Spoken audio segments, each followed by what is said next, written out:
देश भर के स्कूल कॉलेजेस को शट डाउन कर दिया गया। बांग्लादेश की सरकार ने मोबाइल और इंटरनेट को भी सस्पेंड कर दिया। মুক্তিযোদ্ধাদের নাতিপুতিরাও পাবে না, তাহলে কি রাজাকারের इस तरीके का लो लेवल आर्गुमेंट एक प्रधानमंत्री को सूट नहीं करता। बांग्लादेश के प्रधानमंत्री शेख हसीना को अब प्रोटेस्टर डिक्टेटर करके भी पुकार रहे हैं। नमस्कार दोस्तों, पिछले महीने बांग्लादेश में भारी संख्या में स्टूडेंट उतरी सड़कों पर प्रोटेस्ट करने के लिए। शुरुआत में तो ये प्रोटेस्ट पीसफुली थे, अब हालातों ने बड़ा एक खौफनाक और हिंसक मोड़ ले लिया। बांग्लादेश में अब मिलिट्री कर्फ्यू डिक्लेयर कर दिया। Troops on the streets, a strict curfew, a near blackout of communication. देश भर के स्कूल कॉलेजेस को शट डाउन कर दिया गया। बांग्लादेश की सरकार ने मोबाइल और इंटरनेट को भी सस्पेंड कर दिया। इन वायलेंट क्लैशेस में अब तक कम से कम 150 लोग मारे जा चुके हैं और हजारों जख्मी हैं। बांग्लादेश के प्रधानमंत्री शेख हसीना को अब प्रोटेस्टर डिक्टेटर करके भी पुकार रहे हैं। आखिर क्या कारण है सबके पीछे, आइए समझते हैं इस पूरी सिचुएशन को विस्तार से आज की शुरू में।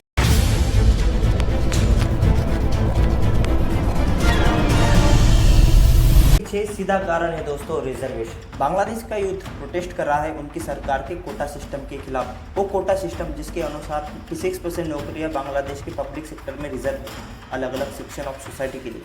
इसका मतलब 44% ऐसी नौकरियां हैं जहां पर मेरिट के बेसिस पर नौकरी मिल सकती है। ये सिस्टम इंडिया से काफ़ी अलग है क्योंकि यहाँ पर मेजोरिटी रिजर्वेशन कास्ट के बेसिस पे नहीं बल्कि फ्रीडम फाइटर के बेसिस पे हो रही है। बेहतर समझने के लिए हमें थोड़ा बांग्लादेश की हिस्ट्री में जाना होगा। ये होंगे बांग्लादेश पाकिस्तान का एक हिस्सा हुआ करता था।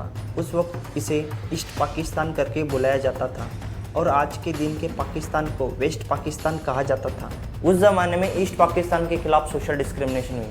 मेजॉरिटी लोग यहाँ पर बंगाली बोलते थे और 10% से भी कम ऐसे लोग थे जो उर्दू भाषा में बात किया करते थे। लेकिन फिर भी ईस्ट पाकिस्तान ने उर्दू भाषा को इम्पोज किया ईस्ट पाकिस्तान पर। इसके अलावा इकोनॉमिकल डिस्क्रिमिनेशन हुई। देश के 59% एक्सपोर्ट ईस्ट पाकिस्तान से आते थे, लेकिन सिर्फ 25% इंडस्ट्रियल इन्वेस्टमेंट ईस्ट पाकिस्तान के पास जाती थी। नवंबर 1970 में भोला साइक्लोन आया। अप्रोक्सीमेटली 3 लाख लोग मारे गए। One of the deadliest tropical cyclone था। One such cyclone in 1970 left over 150,000 dead. In the Western Pacific, they're typhoons.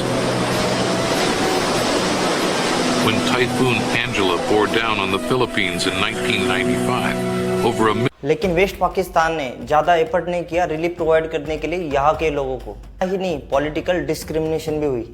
साल 1970 की इलेक्शन में ईस्ट पाकिस्तान के पास 162 सीट थी और वेस्ट पाकिस्तान के पास 138 सीट थी।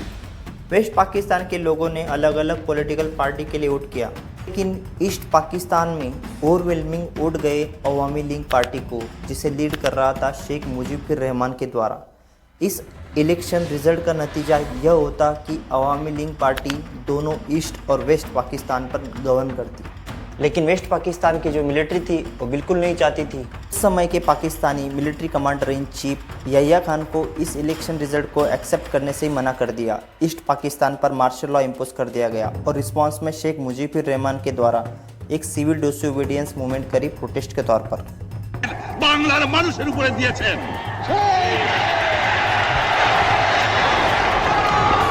আমি পরিষ্কার মিটিংয়ে বলেছি এবারের সংগ্রাম আমার মুক্তির সংগ্রাম। इसी समय वेस्ट पाकिस्तान की मिलिट्री ने बड़े भारी स्केल पर अत्याचार किए ईस्ट पाकिस्तान के लोगों के खिलाफ और शेख मुजीबुर रहमान को अरेस्ट किया गया। लाखों लोगों को मारा गया, एक जेनोसाइड हुआ। ईस्ट पाकिस्तान के करीब 1 करोड़ लोगों को रिफ्यूज लेनी पड़ी इंडिया में। अप्रोक्सीमेटली 50% पॉपुलेशन ईस्ट पाकिस्तान की इंटरनली डिस्प्लेस हो गई इसकी वजह से। इसी के बाद ही था कि 1971 की बांग्लादेश लिबरेशन वार हमें देखने को मिली। यही वही वार थी जहां पर इंडिया ने मदद करी और बांग्लादेश को आज़ादी दिलाई under the prime minister of Indira Gandhi.